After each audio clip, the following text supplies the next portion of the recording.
महागणाधिपतये नमः। ओं गुरुभ्यो नमः। ओं श्रीमात्रे नमः। अरुणां करुणातरङ्गिताक्षीं धृतपाशाङ्कुशपुष्पबाणचापाम् अनिमादिभिरावृतां मयूकैः अहमित्येव विभावये भवानी। శ్రీమాత్రే నమః.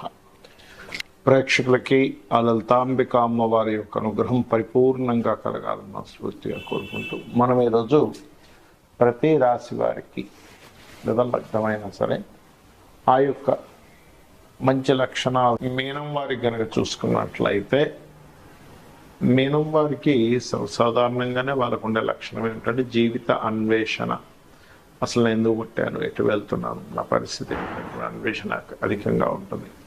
అయితే ఈ యొక్క రాశి వారికి గైడింగ్ నేచరు, ఒక గొప్ప గురువుగా ఉండేటువంటి లక్షణాలు అధికంగా ఉంటాయి. మంచి చేయాలి, సొసైటీకి ఏదైనా చేయాలి, లేకపోతే స్పిరిచువల్గా ఏదైనా సాధించాలి, ఇంకొంతమందిని సాధన మార్గంలో తీసుకెళ్ళాలని లక్షణం 100% ఉంటుంది, అన్న డౌట్ లేదు. కాకపోతే ఈ గురువు ఏమైనా పాడైతే అంటే 1% ఆఫ్ కేసెస్లో గురువు పాడవుతాడు. అప్పుడు మాత్రం వీళ్ళు బయటికి ఒకలాగా లోపలికి ఇంకోలాగా, అంటే బయటికి మాత్రం గురువులాగా ఉంటూ లోపల చేసేటువంటి చెత్త పనులన్నీ జరుగుతుంటాయి. ఎవరికి ఓన్లీ 1% ఆఫ్ పీపుల్కి మాత్రం 99% మంచి వాళ్ళే ఉంటారు. మీనలో పుట్టారంటేనే వాళ్ళ ఆఖరి జన్మను కూడా మనం అర్థం చేసుకోవాలి. అయితే ఇందులో ఉండేటువంటి నక్షత్రాలు కూడా పూర్వాభాద్ర 4వ పాదం ఉంటుంది. ఇది ఇంకా ఎక్కువగా స్పిరిచువల్ లైన్లోకి ఎక్కువ తీసుకెళ్ళడానికి, మెంటల్గా ఎప్పుడు కూడా వాళ్ళు ఆ యొక్క ఆలోచనలోనే ఉండడానికి ఎక్కువ తోడ్పడుతూ ఉంటుంది. అయితే ఇక్కడ పూర్వభాద్రతో పాటు ఉత్తరాభాద్ర నక్షత్రాలను పుట్టిన వారికి మాత్రం కొంచెం అప్ అండ్ డౌన్స్ కూడా ఎక్కువగా చూస్తారని చెప్పుకోవచ్చు. అండ్ అలాగే వాళ్ళు చేసేటువంటిది ఏదైతుందో కర్మలో కూడా వాళ్ళు దాన్నే ఎక్కువగా చూపిస్తారు. అంటే వాళ్ళు చెప్పడమే కాకుండా చేసి కూడా చూపిస్తారు పూర్వభాద్ర వాళ్ళు. ఇక రేవతి నక్షత్రం వారికి కనుక చూసుకుంటే బిజినెస్ చేస్తారు, కానీ ఆ బిజినెస్ కూడా కొంచెం దైవకర్మగా భావిస్తూ బిజినెస్ చేసేవాళ్ళు నేను చాలామందిని చూసాను. అయితే ఇక్కడ సీక్రెట్ సైన్స్ ఏవైతే ఉన్నాయో 9వ స్థానము 12వ స్థానము సీక్రెట్ సైన్స్ అవుతాయి.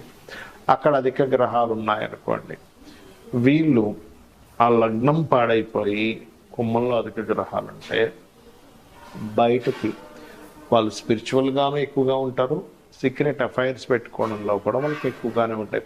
ఇది కుమ్మంలో అధిక గ్రహాలు ఉంటాయి. మీనం వారికి ఇది మ్యాండేటరీ గుర్తుపెట్టారు. దాని మహాదశలు రావాలి, అది బాగా పాడవాలి, అప్పుడే అందరికీ కాదు, ఇది బాగా అర్థం చేసుకోండి.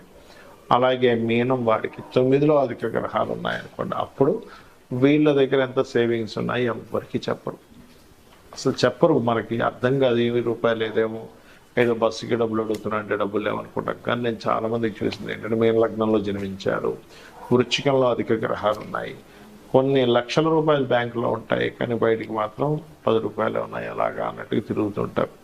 అది నేను చాలా స్పష్టంగా చూసి, అందులో ముఖ్యంగా వృశ్చికానికి అధిపతి అయిన కుజుడే కనుక అందులో ఉంటే ఆయన ధనాధిపతి కూడా అవుతాడు. కూడా వీళ్ళ దగ్గర ఎంత మనీ ఉంది అనేటువంటిది ఎక్కడ ఎక్స్పోజ్ అవ్వనివ్వరు. ఇక వీళ్ళు ఎక్కువగా బాగా అంటే లైఫ్లో బాగా పైకి రావాలి అని అనుకుంటే రాజరాజేశ్వరి అమ్మవారి యొక్క ఆరాధన చేసుకుంటే అన్ని విధాలు బాగుంటుంది. ప్రతి ఒక్కరికి కూడా ఒక చీకటి కోణం ఉంటుంది. ఆ చీకటి కోణం అనేటువంటిది వాళ్ళ యొక్క అష్టమాధిపతిని బట్టి ఉంటుంది. అంటే మీది ఉదాహరణకి మేషము లేదా వృషభము, మిథునము, కర్కాటకం ఇలా అనుకుందాం. అక్కడి నుంచి 8th లార్డ్ అంటే మేషానికైతే కుజుడు అవుతాడు, వృషభానికైతే గురువు అవుతాడు, మిథునానికైతే ఆ యొక్క శని, కర్కాటకానికి శని, సింహానికైతే మరలా గురువు, కన్యకైతే కుజుడు, తులకైతేనేమో శుక్రుడు అవుతాడు, వృశ్చికానికి బుధుడు, కన్యకి మనకి ధనస్సుకి అయితే చంద్రుడు, మకరానికైతే రవి, కుంభానికి బుధుడు, అదేవిధంగా మీనానికి శుక్రుడు అవుతాడు. కాబట్టి ఈ యొక్క రాస్యాధిపతులు కనుక సీక్రెట్ సైన్స్ అంటారు. అంటే secret science is different, secret lord is different. అంటే మీ యొక్క జాతక చక్రంలో అష్టమాధిపతి గనక బాగుంటే మీ లైఫ్లో ఆ సీక్రెట్ అనేటువంటిది ఎవరికి తెలియదు, గుర్తుపెట్టుకోండి. అష్టమాధిపతి కనుక పాడైతే ఇక్కడ చాలా రకాలు ఉంటాయండి. ఎలా అంటే నేను చూసినటువంటి నా యొక్క అనుభవంలో అష్టమాధిపతి బాగా పాడైపోతే వీళ్ళ యొక్క సీక్రెట్ని వీళ్ళు బయటపడ్డా కూడా అయితే ఏమైంది, నేను ఇది చేస్తున్నా, అయితే ఏమైందని బుకాయిస్తారు కూడా కొంతమంది. ఏది 8th లార్డ్ పాడైనా 8th హౌస్లో పాపగ్రహాలు ఉన్నా అంటే ధైర్యం ఉంటుంది.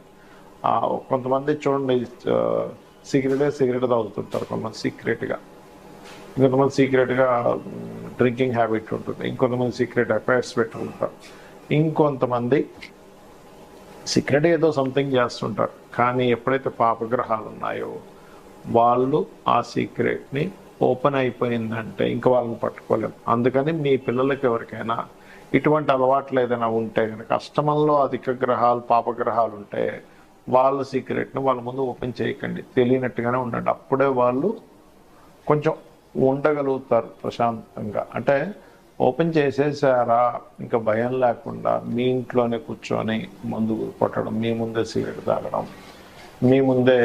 ఇప్పుడు చాలామంది చూడండి వైఫ్ అండ్ హస్బెండ్ విషయంలో కూడా అఫైర్స్ ఉంటుంటాయి కొంతమందికి. అప్పుడు ఏం జరుగుతాయంటే చాలా కేసెస్లో వాళ్ళకి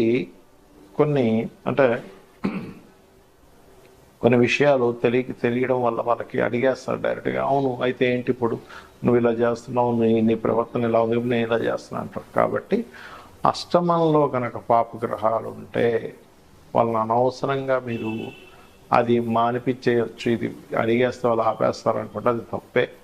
వాళ్ళు ఇంకొంచెం ఎక్కువ చేస్తారు, గుర్తుపెట్టుకోండి. ఇది చాలా చాలా చాలా ముఖ్యం. అలాగే వ్యసనాలకు సంబంధించిన విషయంలో 12వ స్థానాన్ని పరిశీలన చేయాలండి. 12వ స్థానంలో ఏ గ్రహాలు ఉన్నాయి, 12వ అధిపతి ఎలా ఉన్నాడు.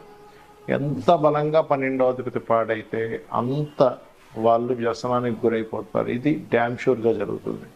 కాబట్టి అష్టమంలో ఉండే గ్రహాలకి 12వ స్థానంలో ఉండే గ్రహాలకి మీరు రెమెడీ చేసుకోవాలి. ఇప్పుడు అంటే ఆ గ్రహాలకు సంబంధించిన దానం ఇవ్వడం, ఆ గ్రహాలకు సంబంధించిన పదార్థాలు గోవుకి తినిపించడం, ఇవి చేయాలి.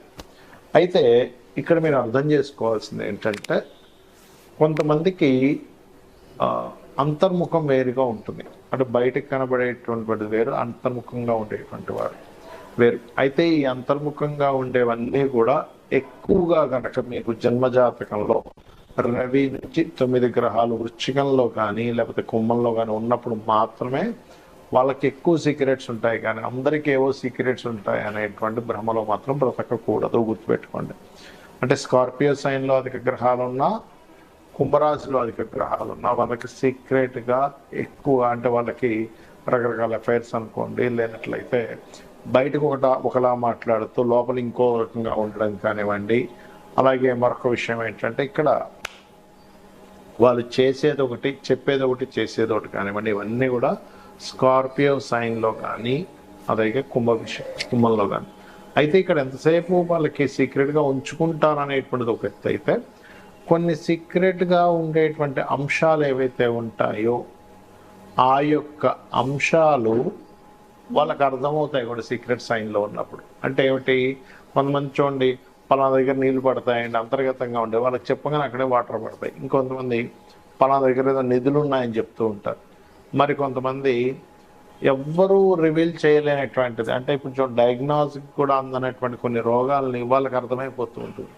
అలాగే అకల్ట్ రిలేటెడ్ అంటే ఆస్ట్రాలజీ, వాస్తు ఇలాంటి సబ్జెక్ట్స్లో ఉండేటువంటి వారికి కూడా అష్టమంలో ఉండే గ్రహాలు, సీక్రెట్ సైన్లో ఉండేటువంటి గ్రహాలు బాగా హెల్ప్ అవుతాయి. అంటే ఇక్కడ మనం అర్థం చేసుకోవాల్సింది ఏంటంటే ఎంతసేపు సీక్రెట్ సైన్ అంటే వాళ్ళలో ఎప్పుడూ ఏదో ఒక సీక్రెట్ కోణం ఉంటుందనేటువంటిది మాత్రమే కాకుండా వాళ్ళు ఏదైనా రీసెర్చ్ ఓరియంటెడ్గా వెళ్తే కూడా వాళ్ళకి అద్భుతంగా ఉంటుంది అనేటువంటి విషయాలు మనం అర్థం చేసుకోవాలి.